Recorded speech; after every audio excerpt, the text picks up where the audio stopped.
친하다고 해서 반드시 뭐 끝까지 친해져야 되는 것도 아니고 그게 시절 인연도 있고 연락이 끊겼다고 해도 그 사람이 근데 내가 10년 목표로 살아왔나? 라는 생각이 들 때가 있어요. 그게 뭐게 중요한가? 라는 생각도 들 때도 있어요.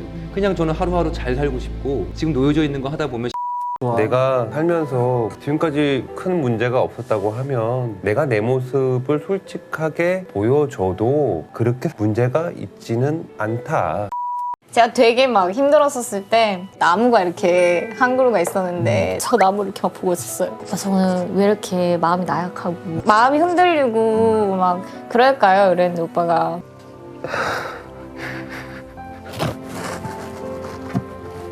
그냥 집에 있으면 자빠져 있어요? 저는 숨 쉬는 것밖에 안 해요. 집에서 뭐해요? 그냥 숨만 쉬어. 집에서 뭘 해야 되니? 집은 쉬는 곳이야. 무빙에서 김두식으로 큰 활약을 보이고 있는 조인성. 그는 도도한 꽃미남 외모에다가 주로 스크린에서 카리스마 있는 모습을 보이면서 사람들에게 차가운 사람이라는 오해를 자주 받고 심지어 실제 주변 지인분들마저도 그렇게 오해를 했었다고 합니다. 하지만 그분들에 따르면 사실 조인성은 마음이 매우 따뜻한 사람이라고 하죠. 어르신들이 인성이한테 인성 씨는 막 엄청 차가울 것 같고 이런데 막 말도 너무 잘하고 막 말도 들어주고 막 이런 게 너무 막 새롭다는 거야. 또 우리 조인성 씨가 밥을 그렇게 또 많이 사줬다고. 저희 동기들 밥을 늘 형이 다 사주고 휴가 나오면 형이 막 다 사주고 군대 가기 전에 막 다 사주고 그래서 한 번은 저희가 형 이번 거 저희가 계산할게요 하면은 쓸데없는 소리 하지 말라고 하면서 멋있다. 진짜 명언을 진짜 남겼죠. 되게 남자. 뭐라고요? 야, 형 가지고 돈밖에 없어. 오빠가 낭만이 있다는 건 내가 그때 알게 됐어. 히말라야 산의 정상에 산 꼭대기에서 꼭 오빠가 라면을 먹어야 된다는 거야. 이런 데서 먹는 라면은 죽을 때까지 기억에 남는다는 거야. 근데 오빠가 진짜 멋을 떨듯이 웃으면서 얘기했는데 그게 진짜 기억에 남는 거야. 되게 오랫동안. 눈이 있으니까 눈으로 했어. 라면.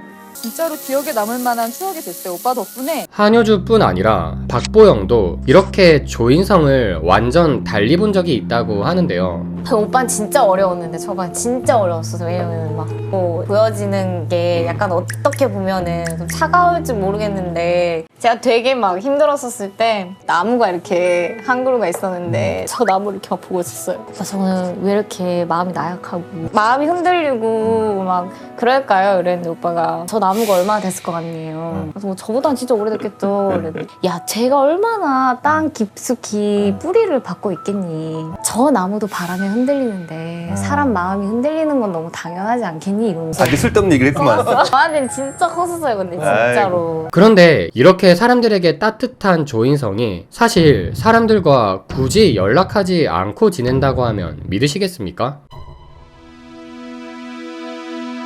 조인성이 사람들과 굳이 연락에 집착하지 않는 이유는 다름 아닌 다음과 같은 이유에서라고 합니다.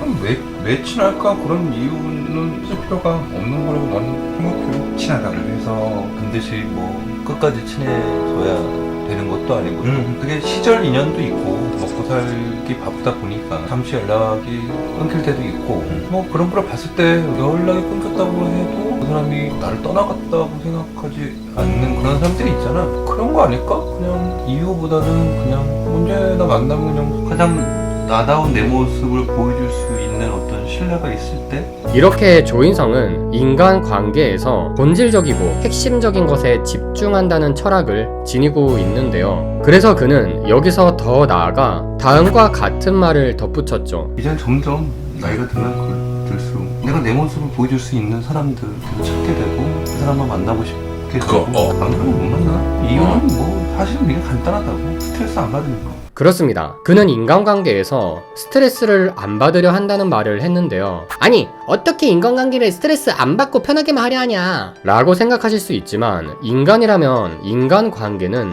죽을 때까지 평생 하게 될 인생의 많은 부분을 차지하는 과제인데 평생 스트레스를 받는 것은 정말 끔찍한 일일 것입니다. 그러니 최대한 스트레스를 안 받을 수 있는 자신만의 기준들을 설정해 놓는 게 정말 중요하다고 생각합니다. 조인성도 아마 이와 비슷한 맥락으로 했던 말들이 아닌가 싶은데요. 이렇게 자신만의 깊이 있는 철학을 갖고 살아가는 그는 인생에 대한 자신만의 또 다른 공감되는 신념들을 소개한 적이 있죠.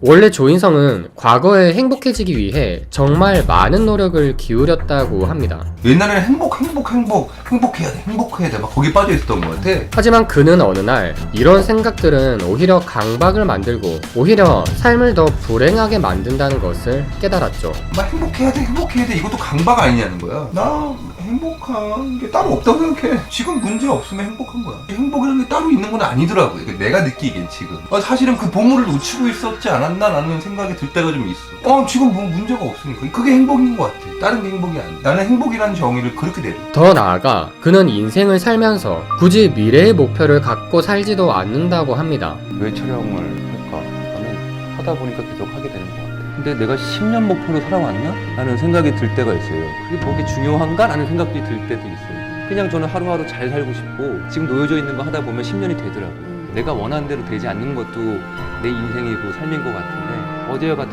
오늘 그리고 오늘이 좀 마음에 안 들었으면 오늘보다 좀 나은 내일 그렇게 살다 보니까 10년이 된 것 같거든요. 신기하게도 조인성과 친한 형, 동생 사이로 지내는 유재석 또한 다음과 같은 비슷한 말을 남겼던 적이 있죠. 저는 이게 목표가 없어요. 죄송합니다.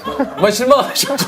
근데 저는 목표가 없어요. 뭔가 저는 이렇게 목표를 정해놓고 저기까지 가야 된다는 거에 대한 굉장한 전 스트레스가 있어요. 저는 따로 나의 개인적인 목표나 계획을 잘 세우는 스타일이 아니에요. 근데 저는 성격이 또 뭔가 맡겨진 건 해야 되는 성격이에요. 그래서 목표를 맡기면 최선을 다해서 합니다. 뭔가 큰 목표를 정하고 막 그걸 향해서 달려가는 스타일은 아니거든요. 일단 살자 오늘을. 그냥 열심히 그냥 최선을 다해서. 이렇게 거창한 목표가 꼭 없더라도 멋있는 인생을 만들어 나가는 사람들은 분명 존재합니다. 정말 조인성의 말처럼 인생은 길게 볼수록 생각지도 못한 변수들이 많이 생기기 때문에 너무 장기적인 목표에만 초점을 맞추거나 맹신하기보다는 장기적인 목표는 대략적인 큰 그림으로 잡아놓고 더 스스로 통제하고 컨트롤하기 쉬운, 더 만들어가기 쉬운, 당장 오늘 하루하루 내가 할 수 있는 일에 더 집중하며 사는 것이 더 나은 인생을 만들어 가는데 효율적인 방법일지도 모르겠습니다. 이렇게 핵심적이고 본질적인 것을 잘 찾고 잘 집중하는 인생을 살아가는 조인성.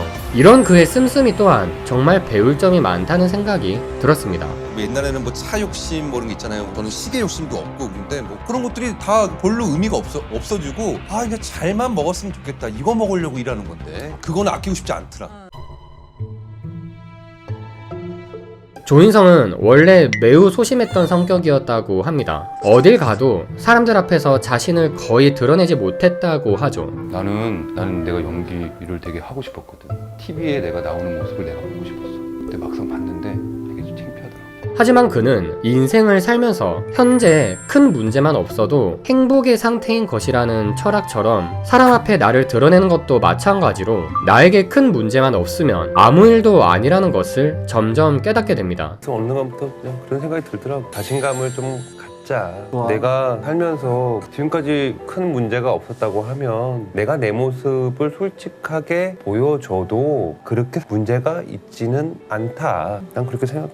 그래서 그냥 용기를 좀 내봤지. 나이가 먹어서 참 좋은 건요. 이걸 내가 표출할 수 있고 내가 감당할 수 있는 수준을 알아. 그래서 내가 더 윤택한 삶을 살 수 있는 것 같아요. 그의 이런 삶에 대한 신념은 불교의 관점과 비슷한 부분이 있는데요. 그는 사실 교회를 다니는 개신교인이지만 법륜 스님과 매우 친한 사이라고 하며 명상과 수행을 배울 정도라고 하죠. 오늘의 영상이 조금이나마 인생을 살아가시면서 좋은 영향으로 스며들 수 있길 진심으로 간절히 기원합니다. 영상 끝까지 봐주셔서 감사합니다.